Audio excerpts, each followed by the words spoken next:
Although every now and again Wall Street gets excited about signs of progress on the trade war, I'm pretty skeptical that there's going to be a trade deal anytime soon. And what I've been saying for some time is the trade war some time ago became a tech war, and that tech war also has escalated in many ways into a Cold War. I mean, think about some of the things we've seen recently. Protesters in Hong Kong in the streets clashing with police waving the stars and stripes. Yeah. That is a pretty inflammatory thing to have happen under Xi Jinping's nose. So I think that's the crisis that's worth Neil, watching. In the Cold War, the U.S. was fighting. We were an active participant. We were working for the spread of democracy and to contain communism. Are we fighting this Cold War now? Of course, we're going after China's behavior, but we're not doing much to respond directly to what the protesters in Hong Kong are asking for. Right. We didn't do terribly much about people in Budapest in '56 or Prague in '68. Remember, the thing about the Cold War is that there wasn't that much fighting, except in proxy wars. The United States and the Soviet Union did not directly fight. Right. There are a great many proxy wars from Korea to Vietnam and many others also in Southern Africa and indeed in Central America. I don't think this Cold War is going to be like that. And I also don't think this Cold War between the US and China is going to involve nuclear brinkmanship.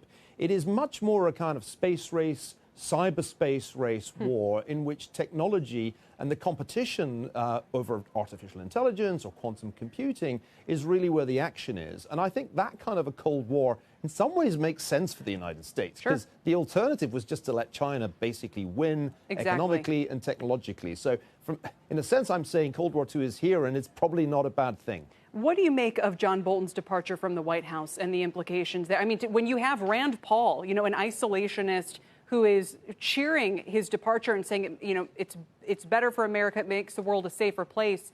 Is he right or not about that? Well, I'm an admirer of John Bolton, but I'm also not surprised at his departure, because there always seemed to me to be a fundamental incompatibility between John Bolton and President Trump. One of the things that doesn't get said nearly often enough is that President Trump is the most dovish president in living memory. He has backed down on so many issues it's hard to keep track. North Korea, the North Koreans are firing missiles in defiance of the international community.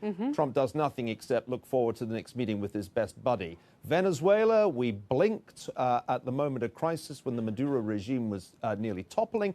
And right now, the president has just failed to have a peace meeting at Camp David with the Taliban around about the time of the anniversary of 9/11. Kind of amazing to do. And more importantly, I think, the president very clearly wants to have talks with the Iranian regime, something that John Bolton was strongly opposed to, and this must be the principal reason for his departure. So, one reason that the geopolitical situation isn't so panic-inducing is that the President of the United States is really very reluctant to get involved in military conflict. He likes the trade war, he likes economic combat, and he's very focused on China. But there are a whole bunch of other trouble spots, and I've just listed them, where actually President Trump is looking to make peace. And his critics are numerous, and they love to have a go at him. But, you don't often hear them say, the thing that's really terrible about this president is he doesn't go to war often enough. You don't hear that.